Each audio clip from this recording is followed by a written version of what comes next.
حضرات محترم، اس صادق المصدوق پیغمبر جن کی زبان اطہر سے کبھی جھوٹ نہیں نکلا، اللہ ہزاروں کروڑوں درود و سلام بھیجے آپ کی ذات مطہرہ پر، قیامت تک آنے والے معاملات میں ہماری رہنمائی فرمائی۔ آپ نے جو امت کی رہنمائی کی اس میں بہت سی ایسی باتیں بھی ہیں جو ہمارے لیے لمحہ فکریہ ہیں۔ حضرت ارباز بن ساریہ رضی اللہ تعالی عنہ ایک صحابی ہیں، کہتے ہیں ایک دن ہم کافی لوگ نبی کریم کی خدمت مطہرہ میں حاضر تھے، تو آپ نے ہمارے سامنے ایک خطبہ ارشاد فرمایا۔ وہ اتنا بلیغ، اتنا رقت امیز تھا کہ کوئی شخص ایسا نہیں تھا جس کی آنکھیں آنسوؤں سے تر نہیں تھی۔ جب نبی کریم صلی اللہ علیہ وسلم نے اپنی بات کو مکمل کیا تو میں نے عرض کیا، اللہ کے رسول، آپ نے تو آج ایسی ایسی باتیں کی ہیں کہ ایسے لگتا ہے جیسے کوئی الوداع ہونے والا شخص باتیں بتاتا ہے۔ کیوں نہ ایسے وقت میں جب ہمارے دل نرم ہو چکے، ہم رقت کے اندر ہیں، ہمیں کوئی ایسی نصیحت فرمائیے جو آنے والے وقت میں ہمارے بہت کام آئے۔ تو اس وقت رسول اللہ صلی اللہ علیہ وسلم نے فرمایا، ہاں میں تمہیں نصیحت کرتا ہوں۔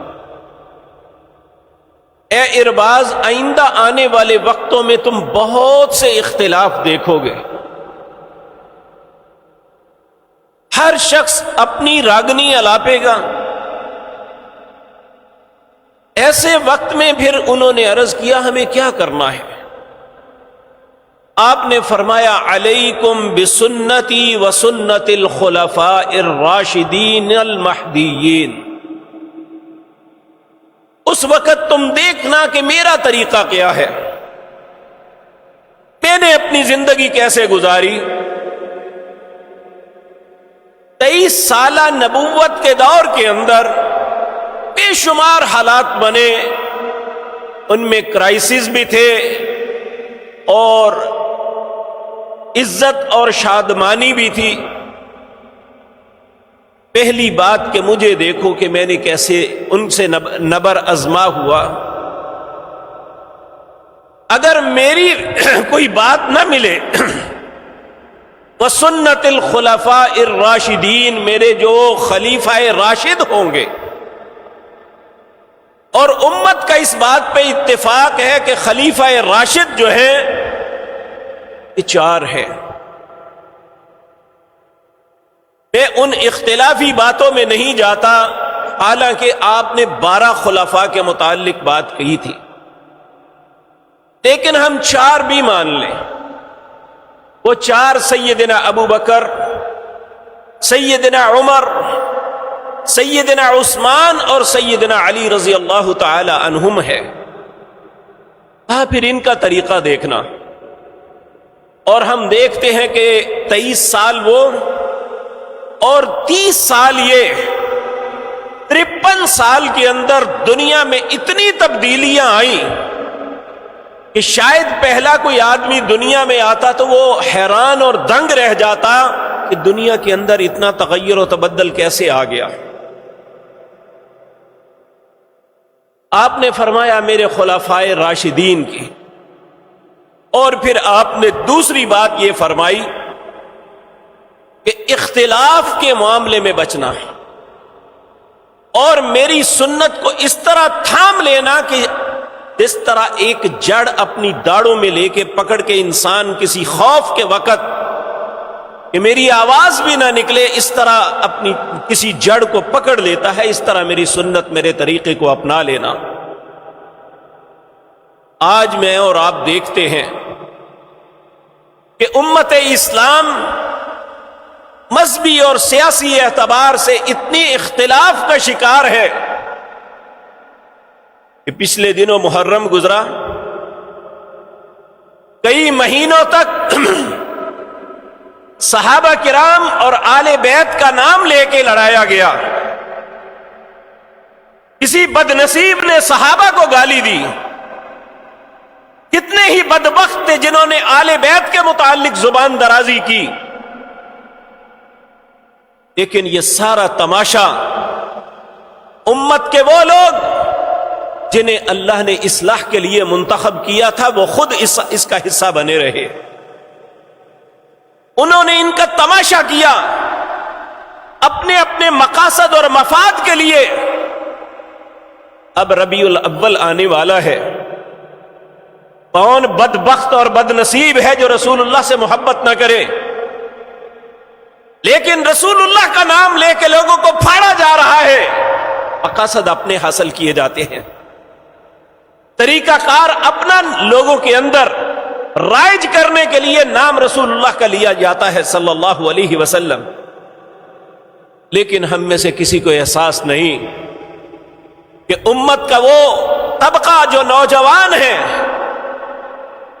جنہوں نے اسلام کی نشات ثانیہ بننا ہے، اسلام کے مددگار بننا ہے، ان کو کس گمراہی میں ہماری کالجز اور یونیورسٹیاں دھکیل رہی ہیں انسان تصور بھی نہیں کر سکتا۔ چند دن پہلے ہمارے گجرانوالہ میں ہی کچھ دین سے تعلق رکھنے والے لوگوں نے کالجز اور یونیورسٹیوں کے نوجوان بچوں کو اکٹھا کیا اور انہیں کہا کہ آپ کے ذہن میں جو سوچ ہے یا آپ کے ذہن میں دین کے متعلق جو پنپ رہا ہے وہ سوال ہم سے کریں۔ وہ 100-150 نوجوان انہوں نے جو سوال کیے مجھے جب بتائے گیا تو کانپ گیا میں۔ کوئی نوجوان سوال کرتا ہے کہ اللہ نے ہمیں پوچھ کے پیدا کیا ہے، کوئی یہ سوال کرتا ہے اللہ کی عبادت کیوں کریں، کوئی یہ سوال، یہ خود نہیں کیے، ان کی اپنی سوچ نہیں ہے، یہ سبق دیا جا رہا ہے ہمارے نوجوانوں کو۔ صرف اپنے دین سے بدظن نہیں کیا جاتا، اپنے مالک و خالق سے بھی بدظن کیا جا رہا ہے۔ کوئی اپنے مقاصد کو حاصل کرنے کے لیے یہ کہتا ہے کہ رسول اللہ کی بات ماننی کوئی ضروری نہیں ہے، اور آج کیفیت یہ بن چکی ہے ہمیں اپنے اختلافات سے کوئی فرصت نہیں ہے کہ ہم امت کے نوجوانوں کو بھی دیکھیں کہ جو اسلام کی نشات ثانیہ بننے تھے آج اپنے رب کے معاملے میں بھی بدگمان ہیں۔ تو آج کی مجلس میں 3 باتیں عرض کرنی ہے۔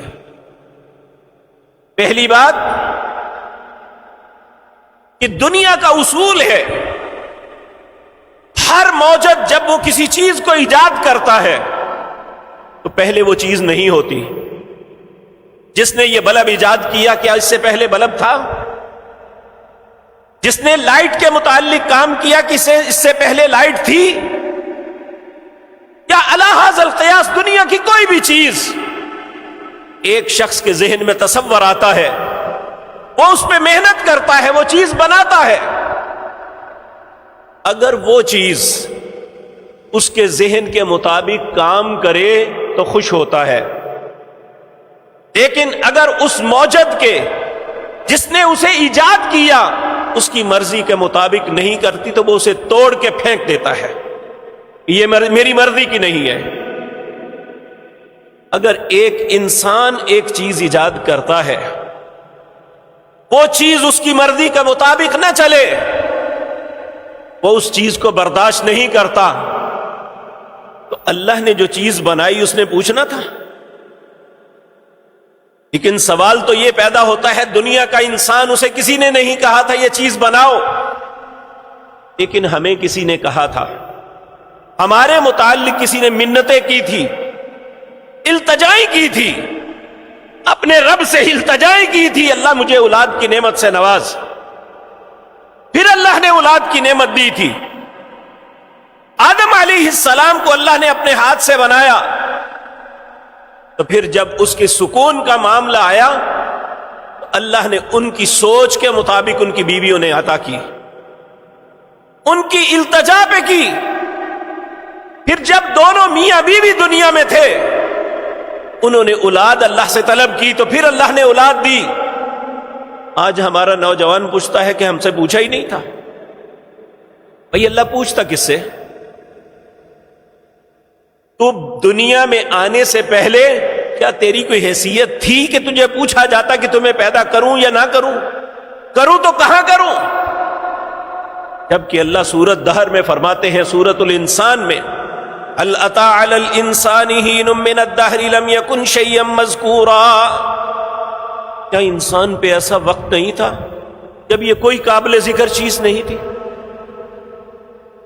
کون یہ پڑھاتا ہے؟ میرے عزیز بھائیو یہ بات یاد رکھیں، شیطان صرف ابلیس نہیں ہے، من الجنۃ والناس، جنوں میں اور انسانوں میں بہت سے شیاطین ہیں جو انسان کو اس کے مقصد حیات سے ہٹا رہے ہیں. پہلی بات تو یہ کہ جو انسان کسی چیز کو بناتا ہے صدیاں بیت جائیں اس کا نام یاد رکھا جاتا ہے کہ اس نے احسان کیا. کیا جس اللہ نے مجھے اور آپ کو بنایا اس کا کوئی احسان نہیں ہے؟ اور پھر بنانے کے بعد اس کا کوئی حق نہیں ہے؟ جبکہ اللہ رب العزت نے جتنی نعمتوں سے نوازا، اے حضرت انسان ذرا سوچ، اگر اس جسم کے علاوہ اور کچھ بھی نہ دیا ہوتا تو ہم اس جسم کا شکر ادا نہیں کر سکتے. آپ دیکھیں یہ آنکھ، یہ بھی جسم کے ایک پارٹ ہے، حصہ ہے. میری انگلی کیوں نہیں دیکھ سکتی؟ میرے کان کیوں نہیں دیکھ سکتے؟ میرے دانت یا منہ کیوں نہیں دیکھ سکتا؟ اللہ نے ایک نور یہاں پہ عطا کیا تو میں ساری کائنات کی رنگینیوں کو دیکھ رہا ہوں. کیا اس کا احسان نہیں ہے؟ میری آنکھ بول نہیں سکتی، اس نے یہ قوت میری زبان کو دی کہ میں اپنی بات آپ کے سامنے عرض کر رہا ہوں، اور آپ کو قوت سماعت دی، آپ میری بات سن رہے ہیں. یہ اللہ کا احسان نہیں ہے؟ کتنے ہی ہمارے معاشرے کے اندر ایسے ہمارے بھائی بہنیں ہیں جن کے پاس قوت سماعت نہیں ہے. وہ بیچارے کسی کی بات، لوگ باتیں کرتے ہیں، وہ احساس کمتری کا شکار ہوتے ہیں، روتے ہیں کہ سب لوگ ایک دوسرے کی باتیں سن رہے ہیں، سمجھ رہے ہیں، میں کسی کی بات نہیں سن رہا. کتنے ہی ایسے ہمارے بھائی بہنیں ہیں انہیں اللہ نے قوت بصارت سے محروم رکھا ہے، ان کے سامنے دن بھی رات کی طرح اندھیری ہے، ان کے سامنے دنیا کی کوئی رنگینی، کوئی حیثیت نہیں رکھتی. وہ دنیا کی خوبصورت ترین جگہ پہ آ جائیں یا کسی گندے جوہر کے کنارے پہ ہوں، وہاں ہر جگہ ان کے لیے ایک جیسی ہے. ان کے سامنے تو بیچارے کے اندھیرا ہے. کیا یہ اللہ کی نعمت ہم پہ نہیں ہے کہ ہم دنیا کی ہر رنگینی کو دیکھتے ہیں، کبھی پھولوں کے کھلنے کو دیکھتے ہیں؟ اللہ نے سونگھنے کی ایک حس دی ہے. کتنے لوگ ہیں جن کے پاس یہ نہیں ہوتی، ان بیچاروں کو کوئی چیز کا احساس ہی نہیں ہوتا. اور کتنے لوگ ہیں آپ دیکھیں کہ اللہ نے 5 انگلیاں بنائی، اگر یہ 5 موجود ہوں تو ہمارے پاس گرپ ہے، کسی چیز کو پکڑ سکتے ہیں، کسی کو مار سکتے ہیں. اگر ان میں ایک بھی مس ہو جائے تو ہمارے ہاتھ کی گرپ رہتی نہیں ہے. ہمارے ایک بہت بڑے عالم دین تھے پروفیسر عبد الجبار شاکر رحمہ اللہ، ان کی ایک سپیچ تھی بہت معروف ہوئی. انہوں نے کہا اے حضرت انسان ذرا سوچ، اگر یہ ناک اللہ یہاں کے بجائے یہاں لگا دیتا تو چہرے کی کیا کیفیت بنتی؟ اگر آنکھ یہاں کے بجائے یہاں لگ جاتی تو تیرے دیکھنے کی کیفیت کیا ہوتی؟ آپ پھر آخر میں بہت سی باتیں بیان کرنے کے بعد کہنے لگے کہ بعض لوگ ایسے ہوتے ہیں جن کا پدیشی طور پہ یہاں سے ہونٹ تھوڑا سا کٹا ہوتا ہے، نہ ان بیچاروں سے بات اچھی طریقے سے ہو سکتی ہے، نہ بیچارے اچھی طریقے سے کھا سکتے ہیں، پانی پیے تو باہر نکل آتا ہے اور انہیں ایک بہت بڑے آپریشن کا سامنا کرنا پڑتا ہے، پھر بھی اگر اللہ چاہے تو ان کو شفا ملتی ہے، نہ وگرنہ نہیں۔ کیا ان نعمتوں کا ہم شکر ادا کر سکتے ہیں جو اللہ نے ہمیں عطا کی ہے؟ کیا ہم اپنے قدموں پہ چل کے ایک جگہ سے دوسری جگہ پہ نہیں جاتے؟ اگر ان ٹانگوں کو اللہ مفلوج کر دے تو ایک معذور انسان دوسرے کا محتاج ہو جاتا ہے، اگر کوئی لے جانے والا ہو تو وہ دوسری جگہ جا سکے گا، وگرنہ نہیں۔ کتنے ہی بیچارے ایسے ہیں جو اپنے جسموں کو گھسیٹ کے چلتے ہیں، دیکھ کے ترس آتا ہے، لیکن اللہ نے ہمیں تندرست بنایا ہے، پھر بھی اللہ پہ اعتراض کریں گے اس نے ہمیں کیوں پیدا کیا، ہمیں پوچھا کیوں نہیں؟ یہ کس نے سوچ دی ہمارے نوجوان کو؟ بد نصیب اور بدبخت ہیں جو اللہ کی ذات کے متعلق سوالات اٹھاتے ہیں۔ دیکھیں، یہ بات یاد رکھیں، اگر میرا اور آپ کا معاملہ ہو، کچھ استحقاق آپ کے ہیں، کچھ میرے ہیں، لیکن جب میرا اور اللہ کا معاملہ ہو تو پھر یاد رکھیں میرا کوئی حق نہیں، سارے حق اللہ کے ہیں۔ پھر جو وہ چاہے گا وہ ہوگا، کیونکہ میری نظر اگر قائم ہے تو اس کی مہربانی سے، میری زبان اگر بول رہی ہے تو اس کی مہربانی سے، میں اگر کچھ سن رہا ہوں تو یہ اس کی عنایت ہے۔ اگر وہ ایک لمحے میں حکم دے دے، نہ میں دیکھ سکتا ہوں، نہ سن سکتا ہوں، نہ بول سکتا ہوں۔ ایسا ہوتا نہیں ہے کہ ایسی بیماری آئی، ایسا اٹیک ہوا، اس بیچارے کی نظر زائل ہو گئی، اسے اٹیک ہوا، اس کی سماعت ضائع ہو گئی، اس کی زبان نے بولنا چھوڑ گیا، اس کی زبان کو فالج ہو گیا۔ کیا ہم اپنی زندگی میں دیکھتے نہیں ہیں؟ جب یہ اسی کی مہربانی سے سب کچھ ہو رہا ہے تو پھر اسے استعمال بھی اسی کی مرضی سے کرنا چاہیے نا۔ پھر اس پہ اعتراض یہ بنتا ہی نہیں۔ اور دوسری بات، ہم عبادت کیوں کریں؟ اس لیے کریں کہ نہ صرف اس نے تمہیں پیدا ہی نہیں کیا، بلکہ تمہارے آباء و اجداد کو جس کی وجہ سے تم دنیا میں آئے اس کو بھی اللہ نے پیدا کیا۔ قرآن کریم میں سب سے پہلا حکم جو نازل ہوا ترتیب کے اعتبار سے، سورۃ فاتحہ اللہ کی تعریف ہے، قرآن کا مقدمہ ہے، اس کے بعد سورۃ بقرہ شروع ہوتی ہے، الف لام میم، پہلے اللہ اپنی کتاب کی تذکرہ کرتے ہیں، ذالک الکتاب لا ریب فیہ ھدی للمتقین، پھر اہل ایمان کا تذکرہ ہے، الذین یؤمنون بالغیب ویقیمون الصلاۃ ومما رزقناہم ینفقون اولئک علی ھدی من ربہم واولئک ھم المفلحون۔ پھر اس کے بعد کافروں کا 2 آیت میں تذکرہ ہے، ان الذین کفروا سواء علیہم اانذرتہم ام لم تنذرہم لا یؤمنون ختم اللہ علی قلوبہم وعلی سمعہم وعلی ابصارہم غشاوہ ولہم عذاب عظیم۔ پھر اس کے آگے 13 آیات منافقوں کے متعلق ہیں کہ منافق کیا ہے، اس کی زندگی کیسی ہوتی ہے۔ العیاذ باللہ، اللہ ہم کو کفر اور نفاق دونوں سے محفوظ رکھے۔ اس کے بعد پہلا حکم اترتا ہے، یا ایھا الناس اعبدوا ربکم الذی خلقکم والذین من قبلکم لعلکم تتقون الذی جعل لکم الارض فراشا والسماء بناء وانزل من السماء ماء فاخرج به من الثمرات رزقا لکم فلا تجعلوا للہ اندادا وانتم تعلمون۔ اے دنیا جہان کے لوگوں، یا ایھا الناس اعبدوا ربکم، اپنے رب کی عبادت کرو۔ کیوں کرو؟ الذی خلقکم، اس نے تمہیں پیدا کیا، والذین من قبلکم، صرف تمہیں ہی نہیں تمہارے آباء و اجداد کو بھی اس نے پیدا کیا، جن کی وجہ سے تم دنیا میں آئے انہیں بھی اللہ نے پیدا کیا۔ والذین من قبلکم لعلکم تتقون، تاکہ تمہارے دلوں میں یہ بات پیدا ہو جائے کہ جس نے پیدا کیا ایک دن ہم سے سوال بھی کرے گا۔ الذی جعل لکم الارض فراشا، اس نے زمین کو تمہارے لیے بچھونا نہیں بنایا۔ والسماء بناء، آسمان کو چھت نہیں بنایا۔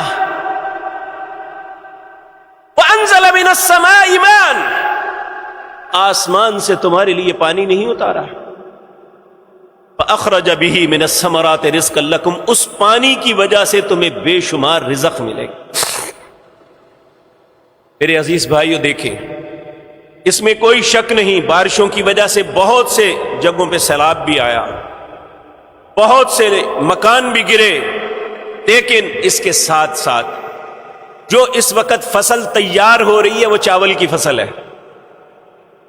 اگر اسے پانی کھینچ کے لگانا پڑتا تو اربوں روپے کی بجلی ضائع ہوتی،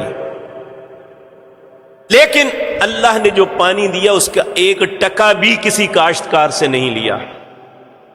اگر کسی نے دیا ہے تو بتا دے۔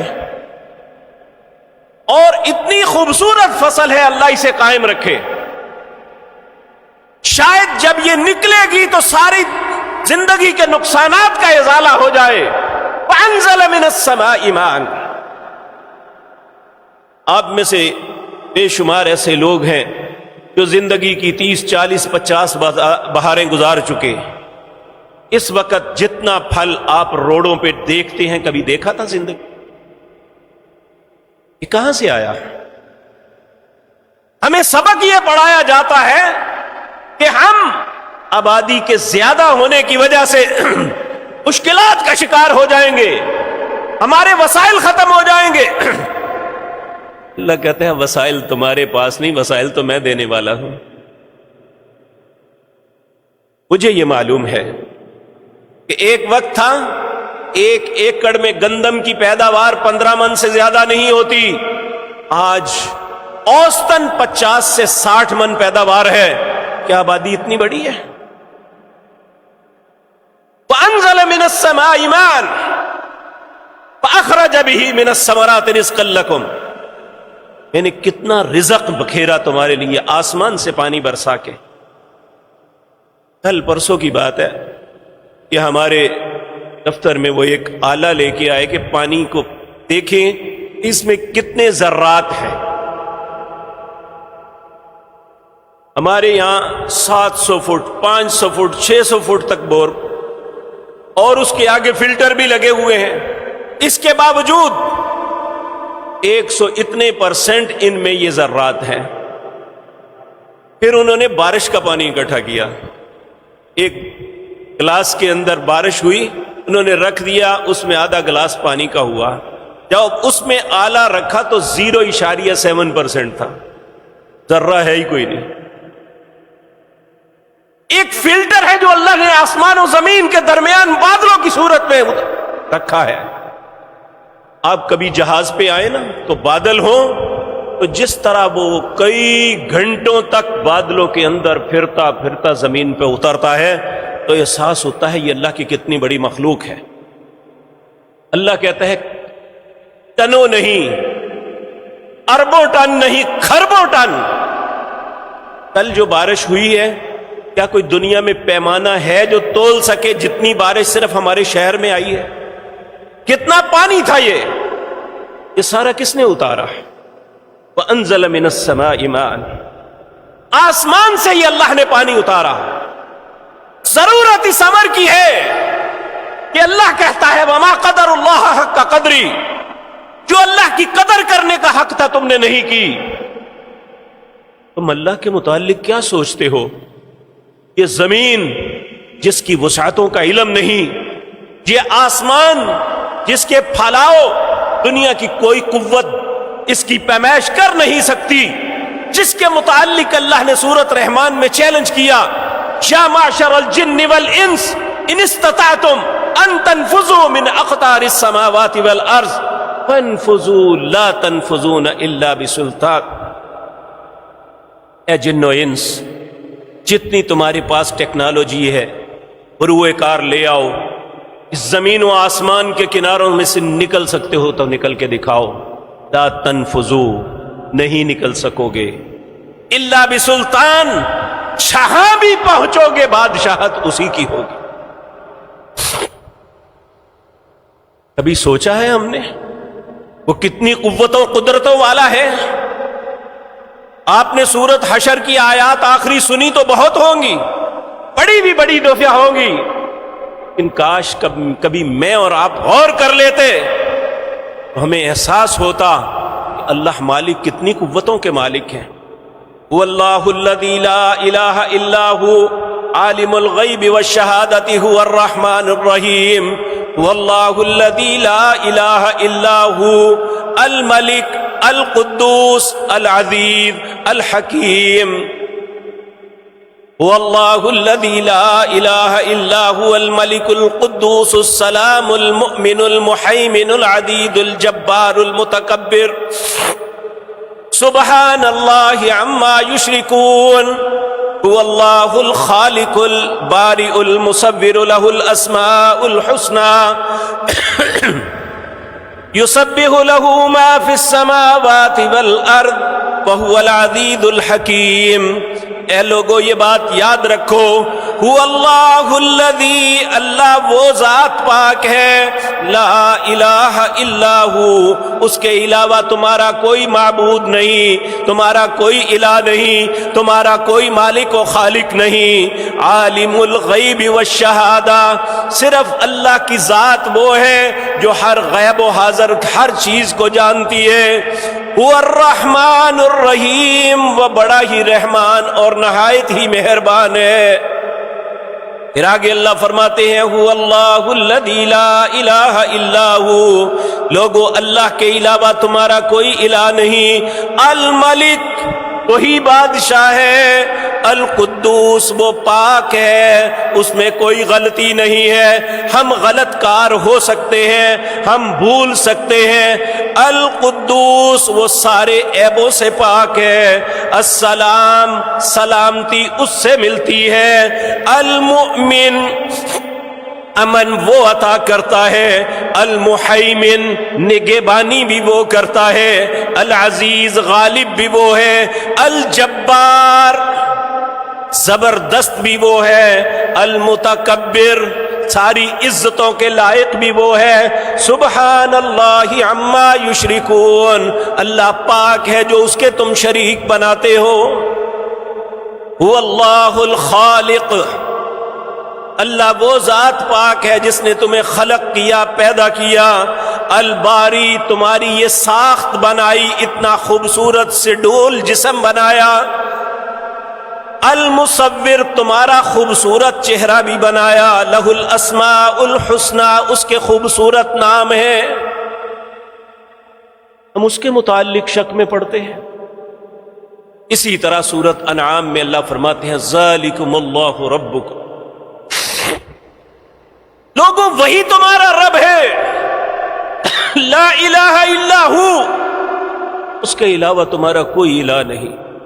خالق کل شیء، جتنی بھی چیزیں تم دیکھ سکتے ہو، وہ آسمان کی بلندیوں پہ ہے یا زمین یا اس کی تہ میں ہے، وہ سمندروں میں ہے یا خشکیوں میں ہے، وہ فضا میں ہے. خالق کل شیء، ہر چیز کا بنانے والا خالق وہ ہے. اس لیے چونکہ اس نے بنائی، بہت سی چیزیں ایسی ہیں جس سے ہم فائدہ اٹھا رہے ہیں. ہماری زندگی کی بقا اس سے ہے، اس لیے اس کا حق ہے کہ فاعبدوہ، اس کی عبادت کرو. وہو علی کل شیء وکیل، اور وہی ہر چیز پہ کارساز ہے. اب ایک سوال یہ کرتے ہیں وہ ہے کہاں، نظر کیوں نہیں آتا؟ اللہ فرماتے ہیں لا تدرکہ الابصار، تمہاری آنکھوں سے دیکھ نہیں سکتے، لیکن وہو یدرک الابصار، وہ تم سب کو دیکھ رہا ہے. واللہ بصیر بما تعملون، اللہ ینظر الیک، جو بھی تم عمل کرتے ہو اللہ ہر عمل کو دیکھ رہا ہے. اللہ ینظر الیک، اللہ تم سب کو دیکھ رہا ہے. اللہ رب العزت فرماتے ہیں وَهُوَ اللطیف، لطیف کہتے ہیں باریک سے باریک چیز جو انسانی آنکھ نہیں دیکھ سکتی، خوردبین سے دیکھی جاتی ہے، وہ چیز جو تم خوردبین سے دیکھتے ہو وَهُوَ اللطیف الخبیر، وہ باریک سے باریک چیز کو بھی دیکھ رہا۔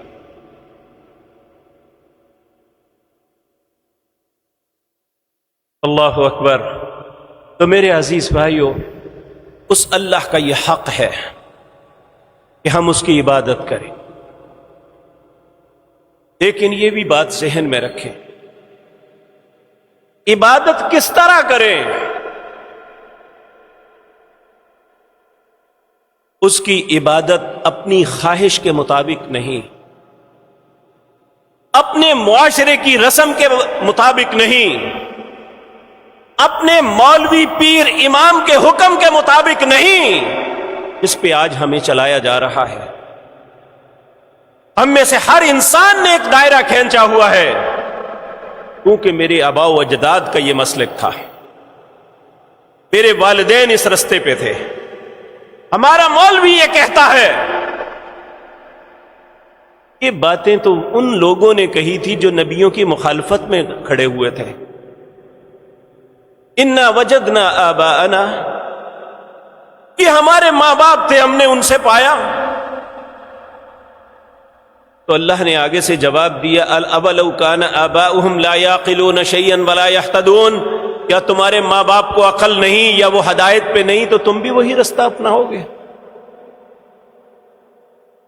ہمارے لیے معیار ہمارے ماں باپ نہیں ہے، ہمارے لیے معیار ہمارے مولوی پیر امام نہیں ہے، ہمارے لیے دین کے اندر معیار یا اللہ کی ذات ہے یا اس کے پیارے پیغمبر جناب محمد الرسول اللہ۔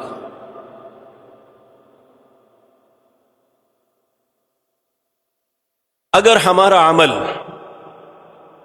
اس حکم کے مطابق ہوا جو رسول اللہ صلی اللہ علیہ وسلم نے فرمایا، تو پھر تو یاد رکھیں وہ عمل ہمارا اللہ کے ہاں مقبول ہوگا۔ میں کئی مرتبہ یہ بات عرض کر چکا، سورت محمد ہے صلی اللہ علیہ وسلم، 26واں پارہ ہے، اس کا 3 رکوع۔ اللہ فرماتے ہیں یا ایھا الذین آمنوا، اہل ایمان کو حکم دیا جا رہا ہے، یا ایھا الذین آمنوا، اے لوگو جو ایمان لائے ہو، اطیعوا اللہ و اطیعوا الرسول، اطاعت کرنا اللہ کی یا اطاعت کرنا اس کے رسول کی صلی اللہ علیہ وسلم۔ وَلَا تُبْطِلُوا أَعْمَالَكُمْ، اگر اس کے علاوہ کسی اور رستے کو اپنایا تو سارے اعمال برباد ہو جائیں گے۔ اس لیے ہمیں چاہیے کہ ہمیں کوئی رسول اللہ کی محبت کے نام پہ کسی بات کا حکم دے رہا ہے تو ہم دیکھیں کیا رسول اللہ نے بھی کیا تھا یا اس کا حکم دیا تھا؟ کیا وہ لوگ جو سب سے زیادہ رسول اللہ کے محب تھے، یعنی صحابہ کرام، جنہوں نے پریکٹیکلی اپنی اپنی اولادوں کو آپ کے لیے ذبح کروا دیا، کیا انہوں نے ایسا کیا؟ اگر کیا تو ہم بھی کریں، اگر نہیں کیا تو وہ مولوی رسول اللہ کا نام لے کے اپنے کھانے کا بندوبست کر رہا ہے اور اسے کچھ نہیں چاہیے، نہ اس کا تعلق رسول اللہ سے، نہ اس کی محبت سے، نہ اس کے طریقے سے۔ رسول اللہ صلی اللہ علیہ وسلم کا ارشاد ہے من احب سنتی فقد احبنی ومن احبنی کان معی فی الجنہ، جس نے میرے طریقے میری سنت سے پیار کیا اس نے حقیقتاً مجھ سے پیار کیا۔ یہ نہیں کہا جس نے میری نعتیں پڑھی، یہ نہیں کہا کہ میرے نام پہ عیدیں منائی، من احب سنتی فقد احبنی ومن احبنی کان معی فی الجنہ، جس نے میرے طریقے سے میری سنت سے پیار کیا حقیقتاً اس نے مجھ سے پیار کیا، اور جس نے مجھ سے پیار کیا وہ جنت میں میرے ساتھ جائے گا۔ پھر آپ نے یہ فرمایا، ایک دوسری حدیث ہے، کل امتی یدخلون الجنت الا من ابا، تیری ساری امت جنت میں جائے گی مگر وہ نہیں جائے گا جس نے خود جنت میں جانے سے انکار کیا۔ صحابہ کرام رضوان اللہ علیہم اجمعین نے پوچھا کہ جنت میں جانے سے کون انکار کرے گا؟ آپ نے فرمایا، من اطاعنی دخل الجنہ، جس نے میری اطاعت کی۔ اطاعت کیا ہوتی ہے؟ جہاں جہاں آپ چلے وہاں وہ چلا، آپ کے قدم بقدم پیچھے پیچھے آپ کے چلا، آپ کے ہر حکم کی تعمیل کی، آپ کی منع کردہ چیزوں سے بچا، یہ ہے اطاعت۔ من اطاعنی دخل الجنہ ومن عصانی فقد ابا، جس نے میری نافرمانی کی اس نے جنت میں جانے سے انکار کر دیا۔ اس کا فیصلہ ہم خود کریں، کسی سے پوچھنے کی ضرورت نہیں۔ میں آپ سے عرض کرتا ہوں کہ آپ یہ کام کریں، آپ کا حق ہے مجھ سے پوچھیں کیا رسول اللہ نے کیا تھا؟ اگر میں آپ کو رسول اللہ کا کوئی حوالہ دوں تو وہ میری بات نہیں ہوگی، وہ اللہ کے پیارے حبیب صلی اللہ علیہ وسلم کی ہوگی۔ مجھے بھی اور آپ کو ماننا فرض ہے، لیکن میں آپ کو وہ حوالہ نہ دے پاؤں، میں آئیں بائیں شائیں کروں، پھر یقین جانیے آپ کا حق ہے کہ میرے گریبان کو پکڑ کے کہیں کہ دین کے اندر تجھے کس نے حق دیا ہے کہ اپنی مرضی ہم پہ مسلط کرے گا۔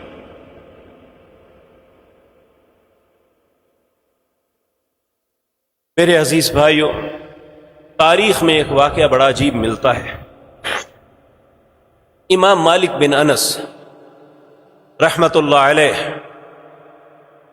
یہ وہ شخصیت تھے جنہوں نے 40 سال تک رسول اللہ کی مسجد میں مصلی رسول پہ امامت بھی کروائی اور جمعہ بھی پڑھایا اور رسول اللہ کی حدیث کا درس بھی دیا۔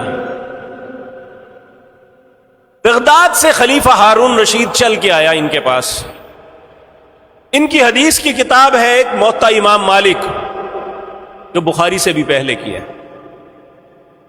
امام مالک وہ شخصیت ہیں جن کا سلسلہ رسول اللہ تک جو جاتا ہے وہ صرف 3 واسطوں سے جاتا ہے، اور اس سلسلے کو کہتے ہیں سلسلۃ الذہب، سونے کی زنجیر۔ امام مالک اپنے استاد نافع سے روایت کرتے ہیں، نافع غلام ہے سیدنا عبداللہ بن عمر کے، نافع روایت کرتے ہیں عبداللہ بن عمر سے، اور عبداللہ بن عمر روایت کرتے ہیں رسول اللہ سے صلی اللہ علیہ وسلم۔ درمیان میں کتنے واسطے؟ صرف 2۔ امام مالک کے استاد نافع، ان کے استاد عبداللہ بن عمر، اور ان کے استاد جناب محمد الرسول اللہ صلی اللہ علیہ وسلم، یعنی اتنا تھوڑا فاصلہ۔ خلیفہ ہارون رشید ان کے پاس آیا، بنو عباس کا بہت معروف اور بڑا خلیفہ تھا۔ اس نے کہا کہ میں آپ کی کتاب موطا امام مالک کو عالم اسلام میں بطور قانون نافذ کرنا چاہتا ہوں۔ آج دیکھیں نا، ہمارے علماء کہتے ہیں یہاں فقہ حنفی ہونی چاہیے، فقہ مالکی ہونی چاہیے، یا فلاں فقہ جعفری ہونی چاہیے۔ وہ خود باحکمران آیا کہ آپ کی کتاب موطا امام مالک جو ہے بطور قانون عالم اسلام میں نافذ کرتا ہوں۔ اس وقت عالم اسلام دنیا کے 3 بر اعظموں میں پھیلا ہوا تھا۔ امام مالک کہنے لگے اس میں کچھ تو رسول اللہ کی احادیث ہیں، ان کے لیے میری اجازت لینے کی ضرورت نہیں ہے۔ کوئی بھی امت کا شخص رسول اللہ کی بات کو کہیں پہ نافذ کرے، رسول اللہ کا یہ حق ہے، لیکن اس میں میرے کچھ فتوے ہیں، میں نہیں چاہتا میری بات لوگوں کے سروں پہ مسلط کی جائے۔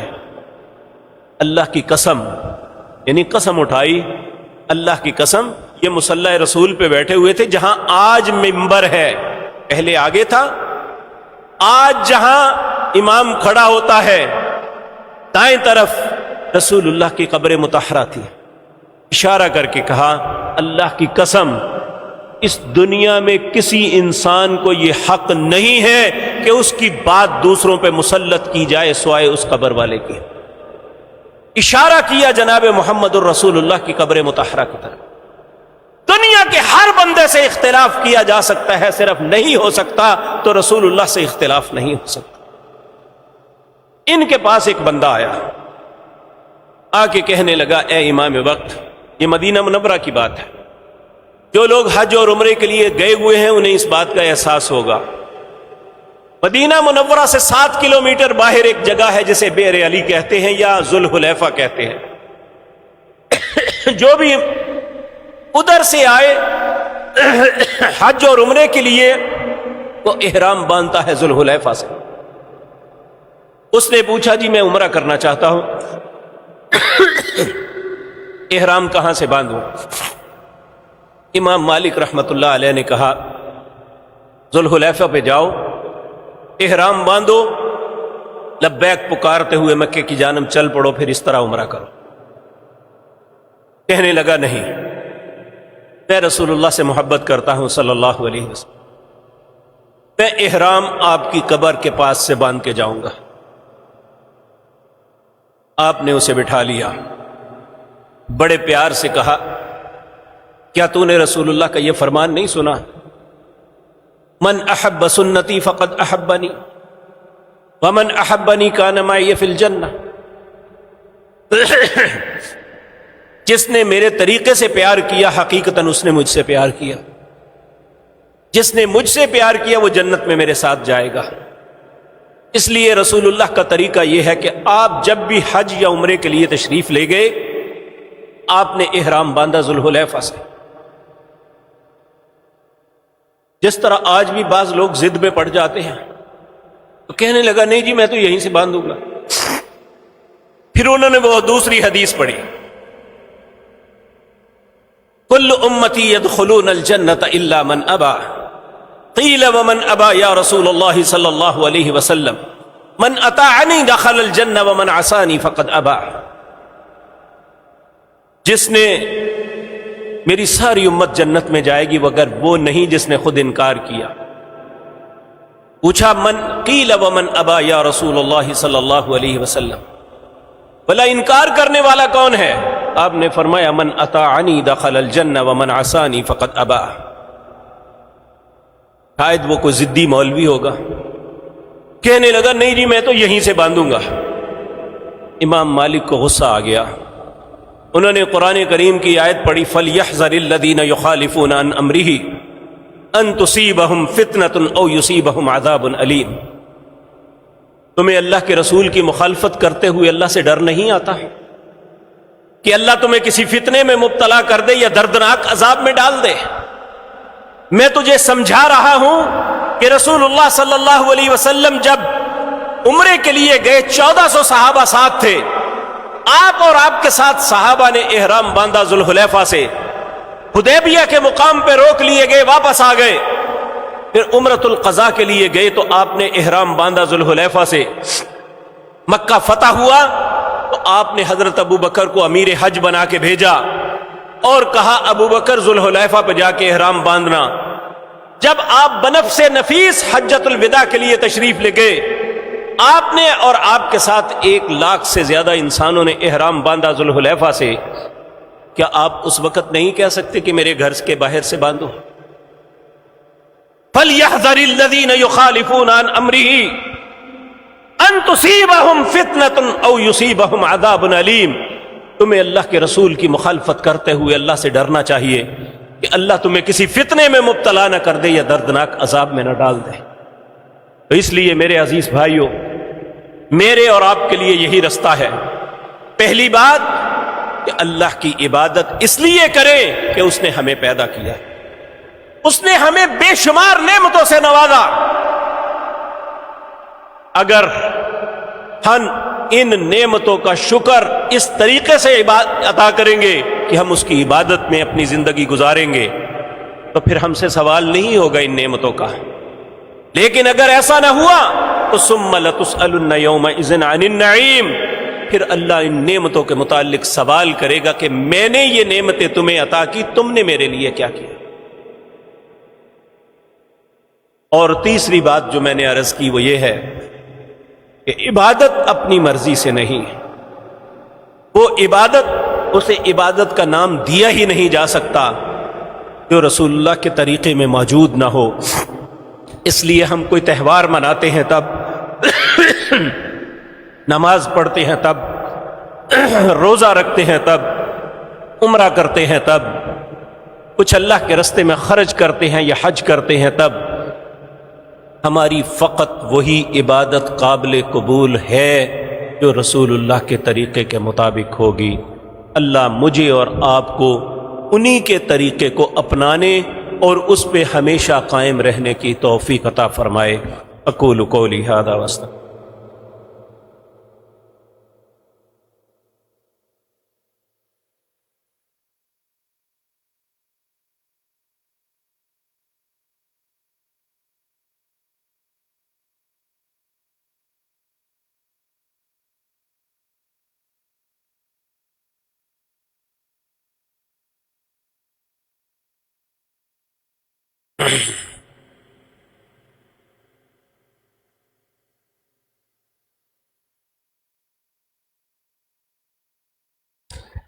ان الحمد للہ نحمده ونستعینه ونستغفره ونعوذ باللہ من شرور انفسنا ومن سیئات اعمالنا من يهده الله فلا مضل له ومن يضلل فلا هادي له واشهد ان لا اله الا الله وحده لا شريك له واشهد ان محمدا عبده ورسوله اللهم صل على محمد وعلى آل محمد كما صليت على إبراهيم وعلى آل إبراهيم إنك حميد مجيد اللهم بارك على محمد وعلى آل محمد كما باركت على إبراهيم وعلى آل إبراهيم إنك حميد مجيد۔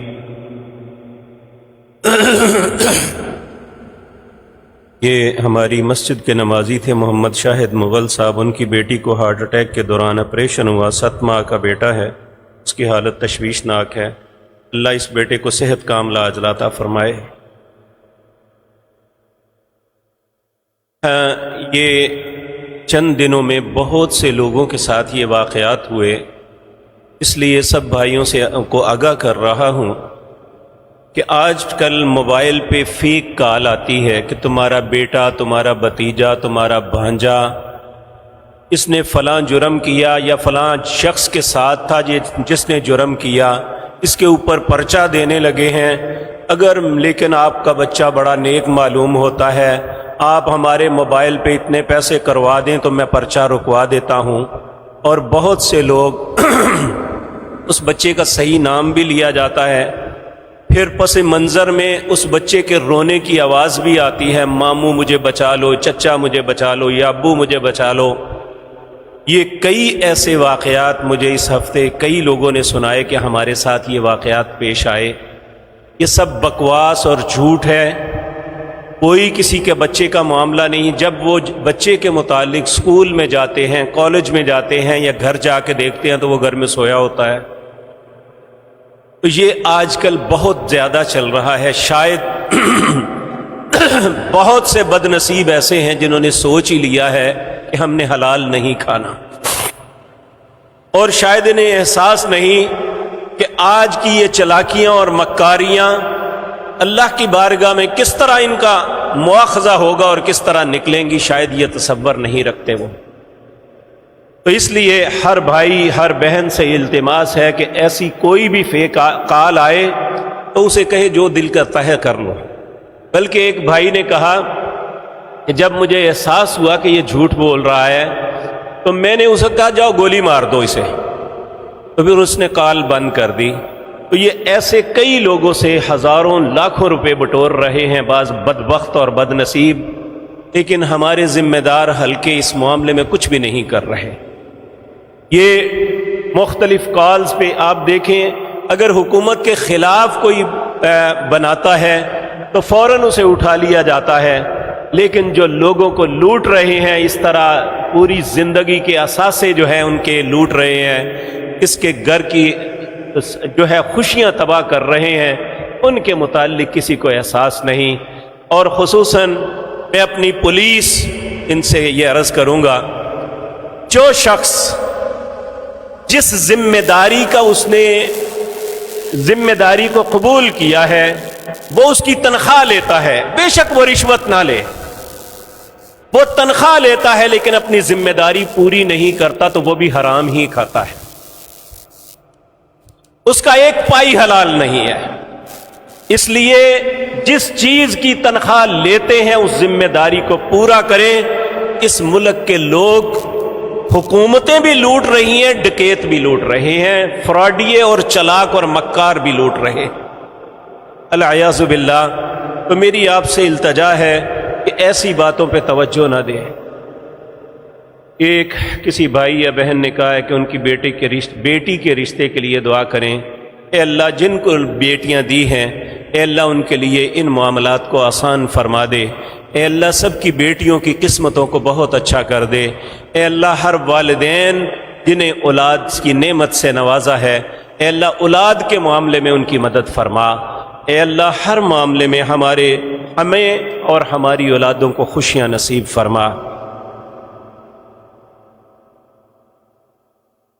ایک بھائی نے کہا ہے قرآن و سنت کی روشنی میں بتائیں کہ پانی کھڑے ہو کے پینا چاہے بیٹھ کے، آب زمزم کھڑے ہو کے پینا چاہیے؟ دیکھیں یہ نبی صلی اللہ علیہ وسلم نے مختلف مواقع پر جہاں بیٹھنے کی جگہ نہیں تھی وہاں آپ نے کھڑے ہو کے بھی پیا، تو ایسے حالات میں جہاں بیٹھنا ممکن نہ ہو تو وہاں آپ کھڑے ہو کے پی سکتے ہیں، اسپیشلی کھڑے ہو کے پینا اس کا جواز نہیں ہے۔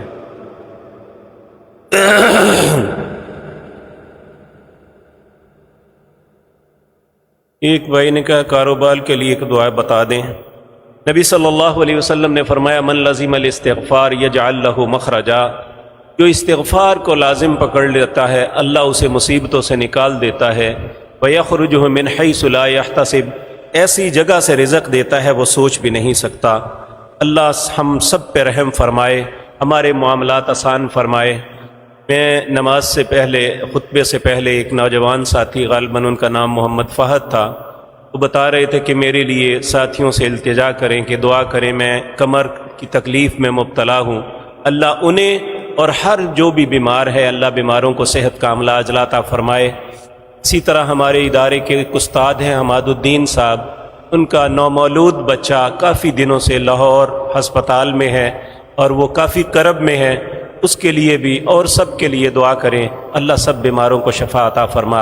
اے اللہ سب پریشان حال لوگوں کی پریشانیوں کو دور فرما، اے اللہ رحیم و کریم ہے ہم سب پہ رحم فرما، اے اللہ سب کے گھروں کو خوشیوں سے بھر دے، اے اللہ سب کی مصیبتوں کو ٹال دے، اے اللہ سب کے معاملات کو آسان فرما دے، اے اللہ ہمارے ماں باپ پر رحم فرما، اے اللہ جو فوت ہو چکے انہیں جنت الفردوس میں جگہ عطا فرما، اے اللہ جو زندہ ہیں انہیں ان کی اولادوں کو دین پہ استقامت نصیب فرما، اے رحیم و کریم رب ہماری حاجات کو پورا فرما دے، اے اللہ ہماری ہر نیک خواہش کو پورا فرما دے، اے اللہ ہماری ہر پریشانی کو دور کر دے، اے اللہ ہمارے ملک کے حالات کو سدھار دے، اے اللہ ہمارے ملک کے حالات کو سدھار دے، اے رحیم و کریم رب ہماری التجاؤں کو قبول کر لے، اے اللہ ہماری التجاؤں کو قبول کر لے، اے اللہ تیرے علاوہ کوئی ذات نہیں جس کے حضور ہم التجا کر سکیں، اے اللہ ہماری التجاؤں کو قبول کر لے۔ سبحان ربک رب العزت عما یصفون وسلام علی المرسلین۔